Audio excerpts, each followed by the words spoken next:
Hello everybody, my name is Vidur Sharma and I welcome you all on the e-Vidya learning platform. मैं विदुर शर्मा आप सभी का ई-विद्या की learning platform पर स्वागत करता हूँ. So today from my constitution series I have come with yet another topic that is President of India, Bharat का राष्ट्रपति. As in part 5 of Indian Constitution, जो पांचवा भाग है ना भारतीय संविधान का, उसमें हमें देखने को मिलता है यूनियन एग्जीक्यूटिव के बारे में. Alright, union executive and the president of India is called as the first person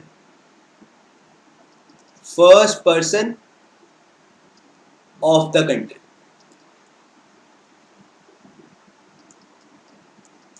okay, तो प्रेसिडेंट ऑफ इंडिया जो है, राष्ट्रपति जो है भारत का, he is called as the first person of the country.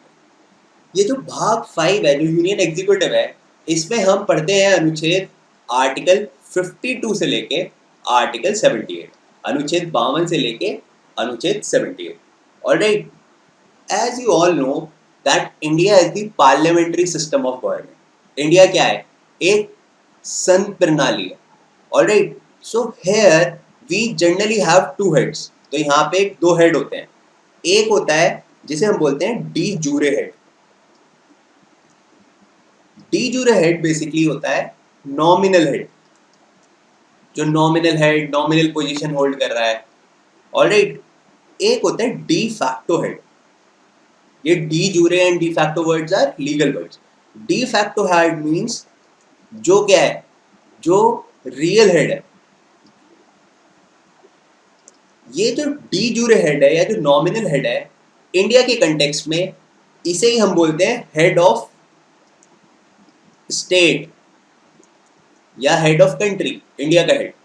और जो रियल हेड होता है या जो डी फैक्टो हेड होता है, इसे हम बोलते हैं हेड ऑफ गवर्नमेंट. ऑलराइट, तो इंडिया का हेड ऑफ गवर्नमेंट कौन है? Prime minister. बट इंडिया का हेड ऑफ स्टेट कौन है? President. Alright, so from this thing you get second conclusion. पहला कंक्लूजन तो है प्रेसिडेंट जो राष्ट्रपति है वो क्या है? वो first person of the country है, नंबर 1. नंबर 2 कंक्लूजन क्या है कि इंडिया का जो राष्ट्रपति है वो डी जूरे हेड है या फिर head of state. Is it okay? Now comes to the third conclusion. As India is called as the republic. India is a republic country. Passport पे रहता है ना इंडिया के, रिपब्लिक ऑफ इंडिया. तो republic का मतलब क्या होता है? Where head of state is elected. Alright, republic का मतलब ये होता है कि जहां पर हेड ऑफ स्टेट, जो स्टेट का हेड है, वो इलेक्ट होके आया हो, वो निर्वाचन होके आया हो. Alright, like in UK if you see, वहां पर जो रिपब्लिक हेड है या जो हेड ऑफ स्टेट है वो मोनार्की पोजीशन है, वहां क्वीन रूल चलता है, वहां क्वीन पोजीशन है. But in India we are republic because here head of state is elected. तो हमारे राष्ट्रपति क्या होते हैं? इलेक्टेड होते हैं. Is it okay? So before starting the fresh topic that is rashtrapati of India, I have just tell you what is the basics. तो basics आपको क्या याद रखना है कि first person of the country है, de jure head of the country है, Republic. अगर इंडिया हम रिपब्लिक बोलते हैं तो उसका मतलब क्या है? इसका मतलब ये है कि जो हमारे हेड ऑफ स्टेट है या जो हमारे डी जूरे हेड है वो इलेक्ट हो गया है. Is it okay? Now let's start the other provisions of president of India. तो आज की हम क्लास में पढ़ने वाले हैं कि प्रेसिडेंट ऑफ इंडिया इलेक्ट कैसे होता है, प्रेसिडेंट ऑफ इंडिया की एलिजिबिलिटी क्या होती है, प्रेसिडेंट ऑफ इंडिया में इलेक्शन में पार्टिसिपेट कौन करते हैं. Alright, so without wasting time let me start this session. So the first article, अनुच्छेद 52 क्या कहता है? अनुच्छेद 52 कहता है that there should be a president of India. तो अगर राष्ट्रपति का सबसे पहले अगर जिक्र आ रहा है कहीं, तो वो आ रहा है हमारे आर्टिकल अनुच्छेद 52 ऑफ इंडियन कॉन्स्टिट्यूशन के, भारतीय संविधान के अनुच्छेद 52 में हमें राष्ट्रपति का जिक्र देखने को मिलता है, जो कि बोलता है that there shall be a president of India. India का क्या होगा? एक राष्ट्रपति होगा, जो कि क्या होगा? डी जूरे हेड होगा, नॉमिनल पोजीशन हेड करेगा, alright, that is number 1 part. Number 2 part क्या कहता है? This is very important. Article 53. Article 53 कहता है that all the executive power of the union shall be vested in the president. कार्य संघ की कार्यपालिका की शक्तियां राष्ट्रपति में निहित होंगी. That is very important. तो इससे आपको क्या पता चलता है? इससे ये पता चलता है कि अगर मैं बोल रहा हूं कि इंडिया का जो प्रेसिडेंट है, अगर मैं बोल रहा हूं इंडिया का राष्ट्रपति हेड ऑफ स्टेट है, ऑलराइट, अगर मैं बोल रहा हूं इंडिया का राष्ट्रपति हेड ऑफ स्टेट है, हमारे इंडिया का हेड है, या मैं बोल रहा हूं इंडिया का राष्ट्रपति first person of the country है, इंडिया का राष्ट्रपति first person of the country है, तो इसका मतलब क्या है? जो भी संघ की कार्यपालिका होगी, जितनी भी संघ की कार्यपालिका शक्तियां हैं, पावर्स हैं, एग्जीक्यूटिव पावर्स हैं, वो सारी किस में निहित होंगी? सारी प्रेसिडेंट में वेस्टेड होंगी. तो इससे आपको राष्ट्रपति की एक इंपॉर्टेंट पोजीशन भारत के संविधान में पता चलेगी. Is it okay? So that this is a very important article, article 53, that itself describes कि प्रेसिडेंट कितनी इंपॉर्टेंट पोस्ट होल्ड करता है इंडिया में. All the executive power of the union shall be vested in the president. संघ की कार्यपालिक शक्तियां राष्ट्रपति में निहित होंगी और जिसे वो संविधान के द्वारा, कॉन्स्टिट्यूशन के द्वारा क्या करेगा? एग्जीक्यूट करेगा. Is it okay? So this is a very important article. तो पहला आर्टिकल मैंने हमने पढ़ा जो इंट्रो दे रहा है राष्ट्रपति का, that there should be the president of India. Simple एक इंट्रो दे रहा है. सेकेंड आर्टिकल हमने पढ़ा कि एग्जीक्यूटिव पावर, कार्यपालिका की जो शक्तियां हैं वो राष्ट्रपति में निहित होंगी, संघ की, यूनियन की. इंडिया क्या है? यूनियन है. तो इससे मेरे क्या डिराइव हुआ? दैट ऑब्वियसली राष्ट्रपति जो है इंडिया का वो क्या है? First person of the country है. First person of the country, constitutional head of the country.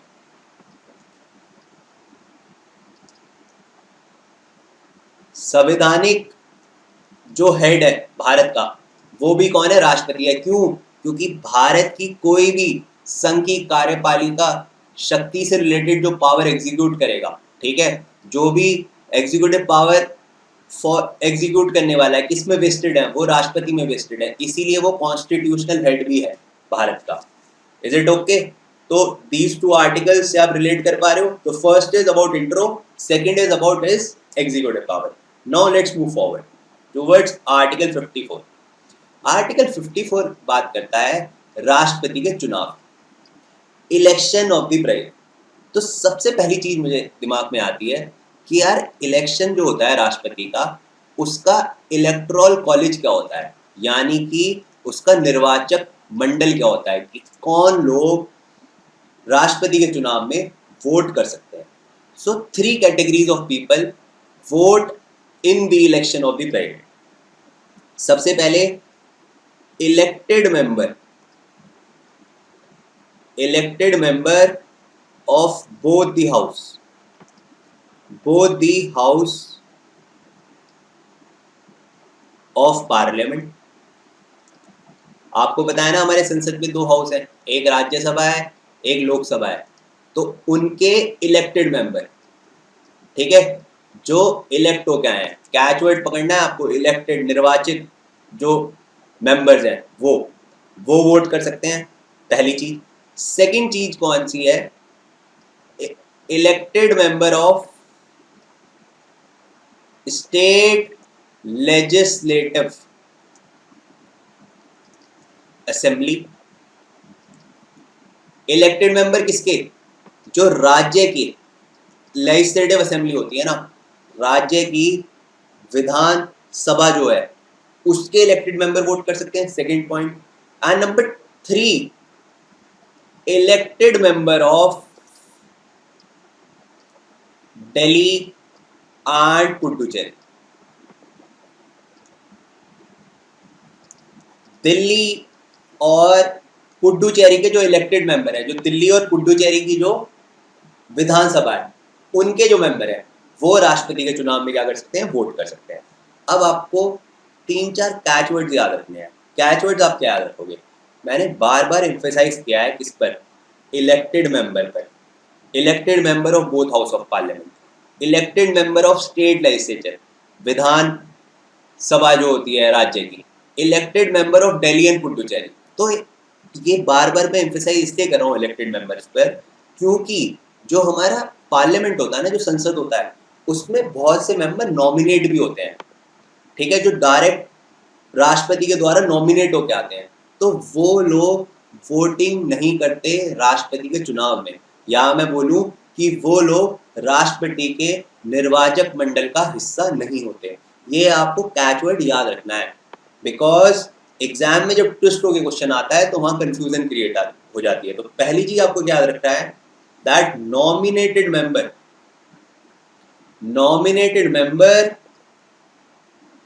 Can not vote in president election.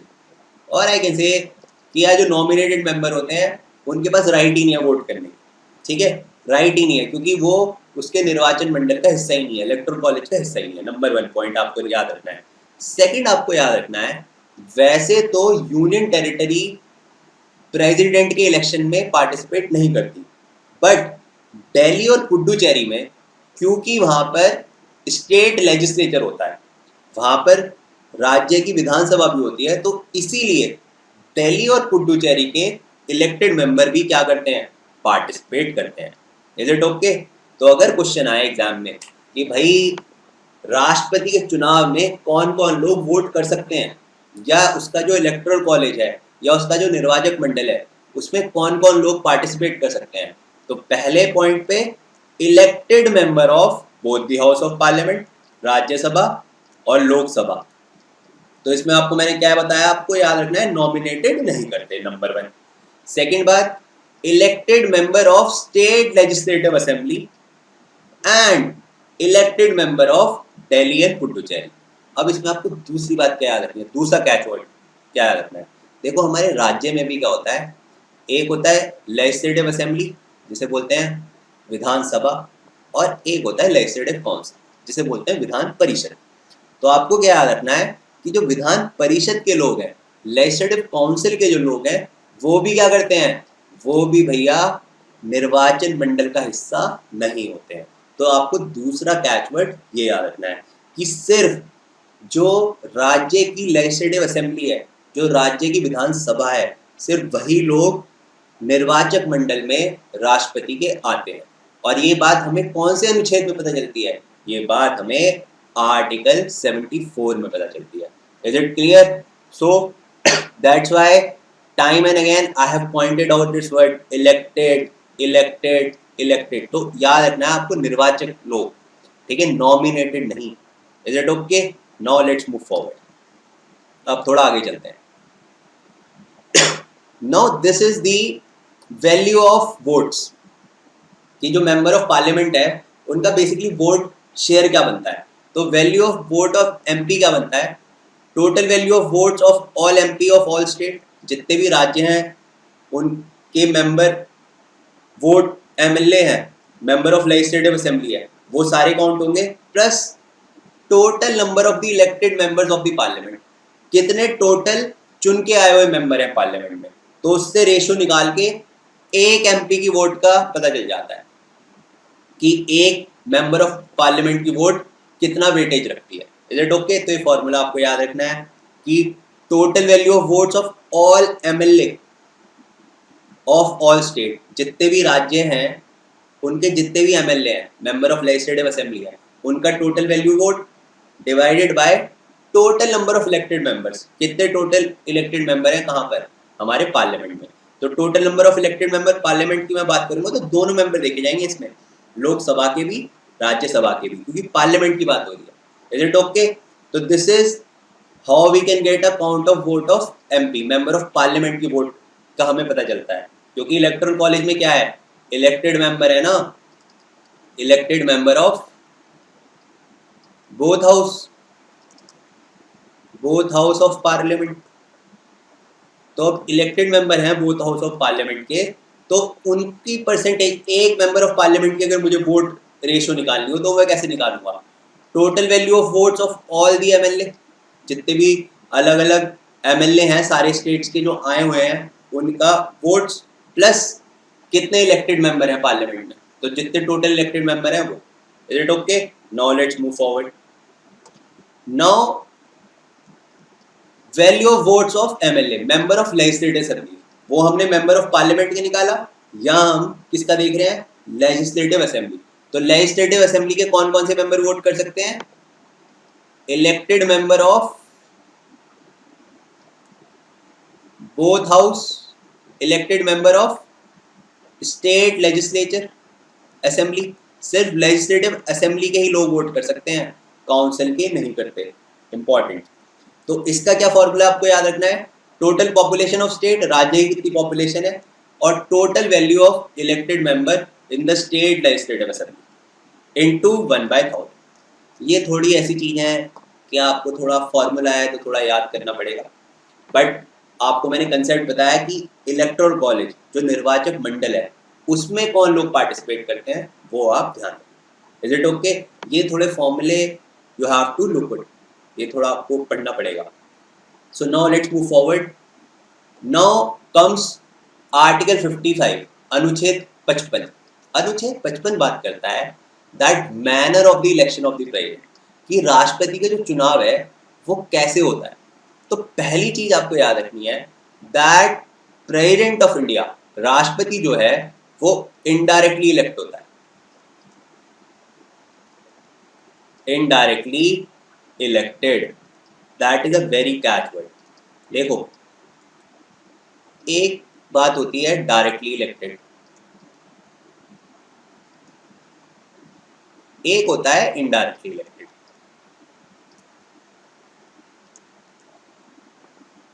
Directly elected होता है वेयर पीपल डायरेक्टली पार्टिसिपेट. जब पीपल डायरेक्टली पार्टिसिपेट कर रहे हैं, पीपल डायरेक्टली वोट करते हैं, जैसे हमारे यहाँ लोकसभा के जब चुनाव होते हैं तो हम लोग डायरेक्टली वोट करते हैं ना, तो वो क्या हो गया? डायरेक्ट इलेक्शन हो गया. इनडायरेक्ट इलेक्टेड का मतलब होता है where representative of the people votes, जहां पर रिप्रेजेंटेटिव पार्टिसिपेट करें जो पीपल के द्वारा चुन के जाएंगे. तो अभी जैसे मैंने आपको बताया, जो राष्ट्रपति का निर्वाचक मंडल है उसमें कौन लोग पार्टिसिपेट कर रहे हैं? Elected member of both the house of parliament, Lok Sabha और राज्यसभा से जो चुन के गए हैं जो मेंबर, वो पार्टिसिपेट कर रहे हैं. और कौन पार्टिसिपेट कर रहा है? Elected member of state legislative assembly, जो राज्य की विधानसभा है उसके लोग पार्टिसिपेट कर रहे हैं, वो भागीदारी दिखा रहे हैं. और elected member of Delhi and Puducherry, तो वो भी कौन है? चुने हुए लोग हैं. तो बेसिकली क्या है? इनडायरेक्ट इलेक्शन का मतलब है, या इनडायरेक्टली इलेक्टेड का मतलब है जहां पर रिप्रेजेंटेटिव चुन रहा है, लोगों का रिप्रेजेंटेटिव चुन रहा है, डायरेक्ट पीपल पार्टिसिपेट नहीं कर रहे वोटिंग में. तो अगर आपसे कोई क्वेश्चन पूछता है कि यार भारत का राष्ट्रपति कैसे चुना जाता है, तो भारत का राष्ट्रपति पहले तो इनडायरेक्टली चुना जाता है, मतलब वो लोगों के रिप्रेजेंटेटिव से चुना जाता है, डायरेक्ट लोगों से नहीं चुना जाता है. नंबर 1. नंबर सेकंड थिंग आपको याद रखना है, जो मैनर ऑफ इलेक्शन है वो है आपका proportional representation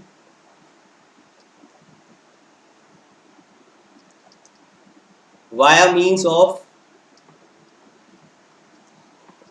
single transferable vote और सीक्रेट बैलेट होता है. Proportional representation system by means of single transferable vote, अनुपातिक प्रतिनिधित्व प्रणाली. तो इसे अनुपातित प्रतिनिधित्व प्रणाली ये हिंदी में बोला जाता है, किसे? प्रोपोर्शनल रिप्रेजेंटेशन सिस्टम को. ऑलराइट, के अकल समीकरण मत, ठीक है. तो proportional representation system by single transferable vote, तो सिंगल ट्रांसफरेबल वोट को बोलते हैं अकल समीकरणीय. Alright, single transferable vote. अब ये बेसिकली है क्या? प्रोपोर्शनल रिप्रेजेंटेशन का मतलब क्या हुआ? देखो, हमारे इंडिया में 2 तरीके के चुनाव होते हैं. एक होता है first past the post system, first pass the post system. और दूसरी तरह के चुनाव होते हैं प्रोपोर्शनल रिप्रेजेंटेशन सिस्टम। तो जो first pass the post system चुनाव होते हैं उसमें क्या होता है, सपोज करो एक कॉन्स्टिट्यूएंसी है, उसमें 5 मेंबर खड़े हैं चुनाव के लिए, 5 मेंबर्स आर देयर। अब वोटिंग हुई, जिस भी मेंबर को सबसे ज्यादा वोट मिल जाएगी वो क्या होगा, विनर हो जाएगा।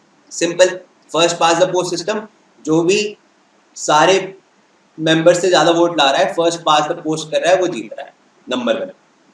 या जो बहुमत ला पा रहा है वो जीत रहा है। सेकंड है आपका proportional representation system.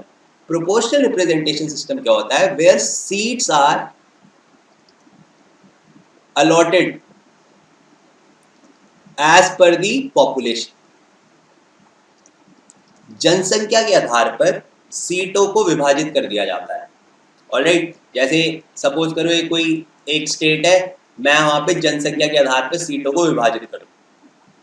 And single transferable vote क्या होता है, सिंगल ट्रांसफरेबल वोट होता है, सपोज करो देयर आर 2 मेंबर्स, 2 मेंबर है ए और बी जो राष्ट्रपति के चुनाव के लिए खड़े हुए हैं, और बहुत सारा इलेक्टोरल कॉलेज है, ये इलेक्टोरल कॉलेज के मेंबर है जो वोट करेंगे। तो पहला मेंबर क्या वोट करेंगे, उसने बोला ए को दी फर्स्ट प्रेफरेंस, बी को दी सेकंड प्रेफरेंस। ऑलराइट, दूसरा मेंबर क्या, उसने ए को दी सेकंड प्रेफरेंस, बी को दी फर्स्ट प्रेफरेंस। तो proportional representation single transferable vote में क्या होता है, जो मेंबर होते हैं ना, वो जितने भी चुनाव के लिए मेंबर खड़े हैं सबको वोट देते हैं, बस वो अपनी प्रेफरेंसेस मार्क कर देते हैं। जैसे तीसरा मेंबर गया, सपोज उसने वोट दी, फर्स्ट को फर्स्ट प्रेफरेंस, ए को फर्स्ट प्रेफरेंस दी और बी को सेकंड प्रेफरेंस दी। फिर नया मेंबर आया, दूसरा मेंबर गया वोट करने, उसने भी ए को फर्स्ट प्रेफरेंस दी, बी को सेकंड प्रेफरेंस दी। तो फिर जब मैं कैलकुलेशन करूंगा तो मैं ये देखूंगा किस बंदे को फर्स्ट प्रेफरेंस ज्यादा मिली है। तो मैं देखूंगा ए को 3 बार फर्स्ट प्रेफरेंस मिली है, तो ए क्या हो जाएगा, विनर हो जाएगा। Is it okay? तो proportional representation system by a means of single transferable vote, या मैं बोलूं अनुपातिक प्रतिनिधित्व प्रणाली, प्रोपोर्शनल रिप्रेजेंटेशन सिस्टम, और अकल समीकरण सिंगल ट्रांसफरेबल मत, सिंपल सिंगल ट्रांसफरेबल वोट, अकल समीकरणीय मत। इसमें बेसिकली क्या होता है, प्रोपोर्शनल रिप्रेजेंटेशन में तो मैंने सीट्स को जनसंख्या के आधार पर डिवाइड कर दिया, प्रोपोर्शनली पॉपुलेशन के हिसाब से I have divided the seats. Now single transferable vote में मैं क्या कह रहा हूं कि जो भी इलेक्टोरल कॉलेज है, जो भी निर्वाचन मंडल है, उसके जब मेंबर वोट करेंगे तो जितने भी मेंबर चुनाव के लिए खड़े हैं सबको वोट करेंगे, बस वो अपनी प्रोपोर्शन ट्रांसफर करेंगे वोट। जैसे मैं इसे फर्स्ट प्रेफरेंस दी, सेकंड को 2 दे दी, दूसरे मेंबर ने सेकंड को फर्स्ट को सेकंड दे दी, बी को 1 दे दी। तो मैं अपनी प्रेफरेंस के अकॉर्डिंग वोट मार्क कर दूंगा, और फिर जब सिलेक्शन होगा, सिलेक्शन किस बेसिस पे होगा कि किस बंदे को ज्यादा फर्स्ट प्रेफरेंस मिली है। तो जिससे ज्यादा फर्स्ट प्रेफरेंस मिलेगी, ही और she will be the winner. Is it okay? तो आपको क्या याद रखना है, manner of election of president कौन से आर्टिकल में आता है, 55 आर्टिकल में आता है, अनुच्छेद 55 में आता है। तो पहली चीज आपको याद रखनी है कि जो चुनाव होता है राष्ट्रपति का, वो इनडायरेक्टली इलेक्ट होता है, मतलब कि वो लोगों के द्वारा नहीं चुन के आता, बल्कि लोगों के जो प्रतिनिधि हैं, जो ऑलरेडी सिलेक्टेड हैं, उनके द्वारा वो सिलेक्ट होता है। नंबर 1 मैंने बताया इनडायरेक्ट इलेक्शन। सेकंड चीज है अनुपातिक प्रतिनिधित्व प्रणाली, प्रोपोर्शनल रिप्रेजेंटेशन सिस्टम, अकल समीकरण मत, सिंगल ट्रांसफरेबल वोट। तो ये क्या होता है, तो proportional representation system means where seats are allotted on the basis of population, seats को मैंने डिवाइड कर दिया पॉपुलेशन के हिसाब से। और सिंगल ट्रांसफरेबल वोट में जहां पर मेंबर आकर अपनी प्रेफरेंस दे रहे हैं कैंडिडेट को, और फिर जिसे ज्यादा फर्स्ट प्रेफरेंस मिली है कैंडिडेट को, वो क्या हो जाएगा, he will be elected. Is it okay? So by this I hope you understood what is the manner of the election of the president. थोड़ा टेक्निकल है but it is very easy, बस आपको catch words पकड़ने हैं। Catch word क्या पकड़ोगे आप, indirectly elected number 1, second जो English medium के वो पकड़ेंगे प्रोपोर्शनल रिप्रेजेंटेशन सिस्टम, जो हिंदी मीडियम के वो पकड़ेंगे क्या, अनुपातिक प्रतिनिधित्व प्रणाली। Single transferable vote English medium के लिए, हिंदी मीडियम के क्या हो गया, अकिल समीकरणीय मत। Alright, so this is how the manner of the election of the president. कौन से अनुच्छेद में आ रहा है? 55 में आ रहा है। Now let's move forward and the last article of today is article 56, जो कि इसकी बात करता है term and office of president, कि जो राष्ट्रपति होता है उसका कार्यकाल कितना होता है। तो राष्ट्रपति का जो कार्यकाल होता है वो होता है 5 इयर्स का। ऑलराइट, कितने साल का कार्यकाल होता है? 5 वर्ष का कार्यकाल होता है। बट प्रेसिडेंट बीच में अगर वॉलेंटरी रिमूव होना चाहे वो हट सकता है। अगर वो रिजाइन देना चाहे तो president can resign to vice president of India. उपराष्ट्रपति को रिजाइन देके अपना जा भी सकता है। ऑलराइट, वो हम पढ़ेंगे आगे, इम्पीचमेंट भी, महाभियोग भी पढ़ेंगे, रिमूवल भी पढ़ेंगे। अभी बस आपको क्या याद रखना है कि term and office of president कितना होता है। Term and office of president होता है 5 साल का। वेयर एज इन यूएसए, अगर मैं यूएसए की बात करूं, वहां पे term of year of president होता है 4 इयर्स का। Is it okay? तो दिस इज इंडिया में टर्म थोड़ा ज्यादा है, 1 साल ज्यादा है। यूएसए में टर्म ऑफ प्रेसिडेंट कितना है? 4 साल का है। Is it okay? So I hope you get to know about the basics of president. तो प्रेसिडेंट का इलेक्शंस मैंने बताया, प्रेसिडेंट का इलेक्टोरल कॉलेज मैंने बताया, प्रेसिडेंट का बेसिकली स्टेचर बताया मैंने आर्टिकल 53 में। So let me just sum up this session now. तो in the sum up, first I have told you what is exactly the meaning of president. राष्ट्रपति India में क्या है? राष्ट्रपति इंडिया का रिपब्लिक हेड है, first person of the country है, constitutional head of the state है, डी जूरे हेड है। Alright, this I have told you कि राष्ट्रपति क्या है।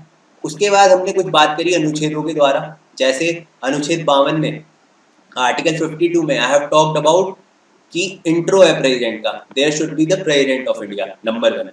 Then I have talked about executive power of the union. ये बहुत इंपॉर्टेंट आर्टिकल है, क्योंकि मैंने आपको बताया, अगर मैं बोल रहा हूँ कि इंडिया का राष्ट्रपति first person of the country है, इंडिया का राष्ट्रपति constitution head of the country है, तो तभी तो पॉसिबल हो पाएगा जब संघ के कार्यपालिका की सारी शक्तियां राष्ट्रपति में निहित होंगी। ऑलराइट, तो इससे आपको पता चलता है that all the executive action, all the executive power of the union is vested in president. तो इससे हमें राष्ट्रपति की इंपॉर्टेंस पता चलती है। Is it okay? Now let's move forward. Then I have discuss what? Election of the president. तो election में मैंने आपको बताया कि कौन कौन उसके निर्वाचक मंडल का हिस्सा है। अभी तक जितना मैंने बताया ना, article 53 is important and 54 is very important. आप कोई भी एग्जाम उठा कर देखना, you will find question related to the निर्वाचक मंडल और electoral college of president. That's why मैंने कैच वर्ड्स आपको बताएं कि कौन पार्टिसिपेट नहीं करते, क्योंकि स्टेटमेंट में वो ट्विस्ट करके आता है क्वेश्चन। तो remember, elected member of both the house of parliament, Rajya Sabha Lok Sabha के दोनों member, elected member of state legislative assembly, Vidhan Sabha जो राज्यों की होती है उनके निर्वाचित लोग, और elected member of Delhi and Puducherry. Now let's move forward. फिर मैंने आपको वोट शेयर बताया कि एक मेंबर ऑफ पार्लियामेंट का क्या वोट शेयर है। So there is a formula for it, you can just have a read. Then member of legislative assembly का क्या वोट शेयर है, just have a read. Then I have told you the manner of the election of president. तो manner क्या है, कैसे election, किसके क्या चुन के किस तरीके से आता है, राष्ट्रपति का चुनाव किस तरीके से होता है। तो I have told you indirectly elect होता है, number 1। Second thing, proportional representation system, अनुपातिक प्रतिनिधित्व प्रणाली, वाया सिंगल ट्रांसफरेबल वोट, अकिल समीकरणीय मत। Alright, so this is how the president is appointed, the manner of the election of the president, and last but not least I have told you about the office of the president। तो हमारे India में कितने साल का office होता है president का? 5 साल का ऑफिस होता है, जबकि यूएसए में कितने साल का होता है? 4 साल का होता है। So I hope you have enjoyed this session. Meet you soon in my next class. Till then, stay blessed, stay tuned with eVidya. Thank you and have a nice day.